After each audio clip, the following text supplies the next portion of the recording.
हम देख चुके हैं कि हमारा जब x किसी सर्टेन वैल्यू को अप्रोच करता है, किसी सर्टेन नंबर को अप्रोच करता है, तो हमारे पास कैसी लिमिट बन रही होती है जब function itself is approaching infinity. And what I mean by that is कि लेट्स सपोज हम लिमिट निकालना चाहते हैं किसी फंक्शन एफ ऑफ एक्स की, और हम कहते हैं कि x अप्रोचेज c।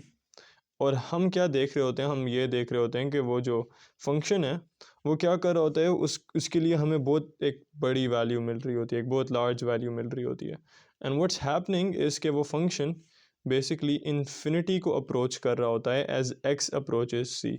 तो you have your x approaching some number c, and at the same time you have your function approaching infinity. आपका फंक्शन जो है वो एक्सट्रीमली लार्ज होता जाता है।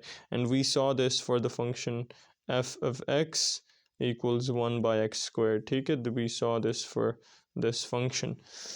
तो now what we are trying to see is we are trying to see कि क्या होता है व्हेन x अप्रोचेज इन्फिनिटी, तब हमारे पास जो एफ ऑफ एक्स है उसकी लिमिट क्या बनती है। What does f of x approach? So that is what we are trying to see today. And हम क्या करते हैं, हम बेसिकली एक फंक्शन, एक ग्राफ की एग्जांपल लेते हैं। तो हम यहाँ पर एक ग्राफ बनाते हैं। तो ये हमारे पास एक ग्राफ है। लेट्स से कि ये चीज़ हमारे पास है F of X and this thing right over here is x.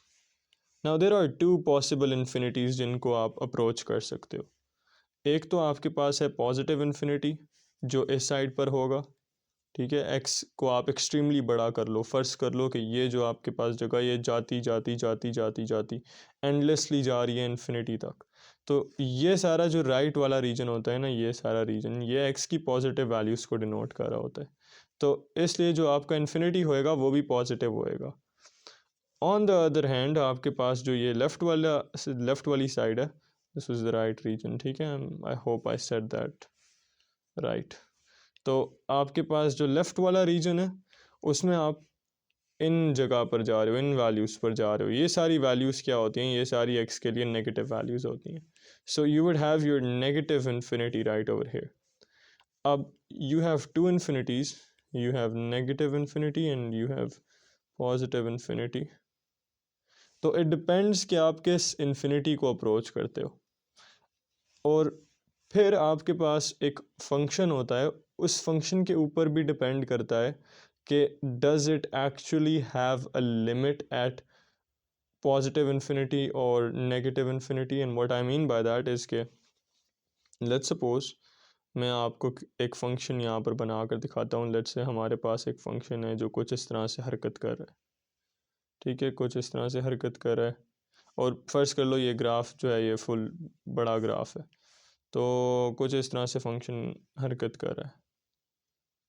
And अब हुआ क्या, हुआ ये कि देखो शुरू में आपका जो एक्स वैल्यूज़ थी, यहाँ पर आपके पास एक्स वैल्यू होगी 1 2 3, उन पर क्या कर रहा था, उन पर ग्राफ डिक्रीज़ हो रहा था। ठीक है, एफ ऑफ एक्स की वैल्यूज़ कम हो रही थी। ये देखो यहाँ पर एफ ऑफ एक्स की वैल्यू ज़्यादा होएगी, फिर कम हो गई, फिर कम, फिर और कम, फिर और कम, फिर और कम। और व्हाट हैपेंड was कि वो डिक्रीज़ होकर ना एक स्टेबल एफ ऑफ एक्स की वैल्यू पे आ रहा था, एक स्टेबल फंक्शन की वैल्यू के ऊपर आ रहा था। अब देखो कि आपका जो एफ ऑफ एक्स है, अगर मैं इस लाइन को एक्सटेंड करूँ तो ये इंक्रीज़ तो हो रहा, आपकी जो एक्स है, जो एक्स कोऑर्डिनेट है वो इंक्रीज़ तो हो रहा है। It's gonna B let's say 200 over here, let's say it's gonna be 300 over here, let's say it's gonna be 1000 over here, let's say it's gonna be 10,000 over here, something something something. तो ये increase कर रहा है, आपका जो x है, आपका x increase कर रहा है, बट आपका जो एफ ऑफ एक्स है, आपका जो एफ ऑफ एक्स है वो यू कैन सी कि वो अब स्टेबल हो गया है। ठीक है, उसकी वैल्यू चेंज नहीं हो रही, ना ऊपर जा रही है ना नीचे जा रही है। तो आप क्या कर रहे हो, आप बेसिकली इन्फिनिटी की तरफ जा रहे हो, पॉजिटिव इन्फिनिटी की तरफ जा रहे हो, और आपका जो एफ ऑफ एक्स है ना वो स्टेबल हो गया है, उसने एक वैल्यू पकड़ लिया। वो अब ना डिक्रीज़ हो रहा है ना वो इंक्रीज़ हो रहा है। तो इस तरह के सिचुएशन में लेट्स कॉल दिस वैल्यू 2। ठीक है, लेट्स से कि ये जो वैल्यू थी यहाँ पर 2 थी, and then this could be 4, this could be 8 and so on. तो इस केस में आप क्या कह सकते हो, इस केस में आप कह सकते हो कि my limit of f of x as x was approaching positive infinity, और पॉजिटिव का साइन हम नहीं लिखते तो you can just write infinity. तो आप रियलाइज़ करोगे कि when your limit of f of x as x approaches infinity was actually equal to some number and that number was 2. और इसकी रीज़न क्या है? इसकी रीज़न ये है कि ये इस नंबर इस 2 के ऊपर आकर और ये वैल्यू जो थी ये सेटल हो गई। ठीक है, अगर आप इस कर्व को देखो, इस फंक्शन को देखो, तो ये f of x is equal to 2 के ऊपर आकर सेटल हो गया। यहाँ से आप x के ऊपर आगे जाते जा रहे थे, जाते जा रहे थे, जाते जा रहे थे, मगर उससे कोई फ़र्क नहीं पड़ रहा था कि आपका एफ ऑफ एक्स चेंज हो रहा है या नहीं। शुरू में हो रहा था इस रीजन के अंदर, लेकिन उसके बाद ये सेटल हो गया और फिर उसके बाद ये चेंज नहीं हुआ, सिर्फ ये f of x is equal to 2 के ऊपर ही रहा। तो you can actually keep on going but this thing is gonna remain f of x is equal to 2।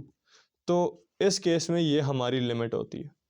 और लेट्स सपोज यही एग्जैक्ट काम जो है ना आपके पास लेफ़्ट साइड के ऊपर हो रहा था। ठीक है, तो लेट्स सपोज यही एग्जैक्ट काम आपके पास इस जगह के ऊपर हो रहा था। तो आपके पास कुछ फंक्शन इस तरह से आ रहा था और फिर वो इस तरह करके और फिर फर्स्ट करो इन्फिनिटी तक जाता गया। Now you're on the negative side. ठीक है, this is negative x values. तो आपके पास हो सकता है यहाँ -1 हो, -2 हो, -3 हो और फिर आप यहाँ पर जा रहे हो नेगेटिव इन्फिनिटी तक जाते जाओगे। अब यहाँ पर क्या हुआ, for the first few values आपका एफ ऑफ एक्स कम हुआ। ठीक है, यू कैन सी कि your F of x, let's say it's 8 over here, let's say it's 6 over here, let's say it's 4, and then it's 2, and then it's yeah, actually no, that was not right. Let's say this is 12, and then this is 10, this is 8, this is 6, this is 4, and let's say कि यहाँ पर आपके पास 2 आता है। तो अब आपके पास for the first few values आपका जो एफ ऑफ एक्स था वो ड्रॉप किया, लेकिन उसके बाद वो स्टेबल होता गया और फिर एक वैल्यू उसने पकड़ ली। अब इवन दो आप यहाँ से इंक्रीज़ कर रहे हो, ये देखो यहाँ से लेट्स सपोज ये -100 है, ये -10,000 है, यहाँ आप x के ऊपर जाते जा रहे हो टूवर्ड्स द लेफ़्ट साइड। ठीक है, इन्फिनिटी तक इनफैक्ट आप जाओगे, लेकिन आपका एफ ऑफ एक्स जो है वो स्टेबल हो गया, उसने एक वैल्यू पिकअप कर ली और वो उस वैल्यू को चेंज नहीं कर रहा। तो इस केस में आपकी लिमिट क्या होगी of f of x as x approaches -2, तो वो लिमिट जो है that is gonna be equal to, my bad, x approaches -infinity, तो आपकी limit is going to be 2। अब आपके फंक्शन के ऊपर प्योरली डिपेंड करता है कि क्या उसकी लिमिट हो सकती है या नहीं हो सकती। कभी कभार आप कोई फंक्शन देखोगे वो इस तरह से होगा, इस तरह से, ठीक है, और वो इस तरह से इस तरह करता करता जाता जाएगा। अब यहाँ पर क्या मसला है, लेट्स सपोज ये आपके पास एफ ऑफ एक्स है, तो यहाँ पर आपका एफ ऑफ एक्स कुछ और होएगा, यहाँ पर कुछ और होएगा, यहाँ पर कुछ और, यहाँ पर कुछ और, यहाँ पर कुछ और, and this just keeps on decreasing for ever and ever and ever. या इनफैक्ट ऐसे हो सकता है कि आपका जो एफ ऑफ एक्स है वो इनफैक्ट इंक्रीज़ कर रहा हो हमेशा हमेशा के लिए, कभी सेटल ना होए। तो आपके पास एफ ऑफ एक्स की ज़्यादा और ज़्यादा वैल्यू बनती जाएगी। ठीक है, किसी वैल्यू के ऊपर आप सेटल नहीं करोगे। तो उस केस में आप you can keep on moving to this side, और क्या हो रहा होगा कि आपका फंक्शन ऊपर ऊपर ऊपर ऊपर ऊपर ऊपर जाता जा रहा होगा या नीचे आता हो रहा होगा, लेकिन किसी चीज़ के ऊपर सेटल नहीं हो रहा होगा। तो in that case you are actually not going to have a limit, क्योंकि आप इन्फिनिटी तक जा रहे हो, लेकिन आपका एफ ऑफ एक्स जो है ना वो चेंज हो रहा है। किसी एक नंबर पर आएगा तो हमारे पास कोई एक सर्टेन वैल्यू होएगी ना लिमिट की। हम ये तो नहीं कह सकते कि हमारी लिमिट है at the same time F of X की है -10 और एट द सेम टाइम हमारे पास F of X is equal to -100। कोई एक वैल्यू होनी चाहिए हमारे पास लिमिट की। तो हमें इस चीज़ के लिए ज़रूरी होता है कि जब हम इन्फिनिटी को अप्रोच कर रहे हैं तो हमारा जो फंक्शन है, जो एफ ऑफ एक्स है, वो किसी सर्टेन वैल्यू के ऊपर सेटल कर रहा हो। If it's not settling, then we do not have a limit as x approaches positive infinity or as x approaches negative infinity.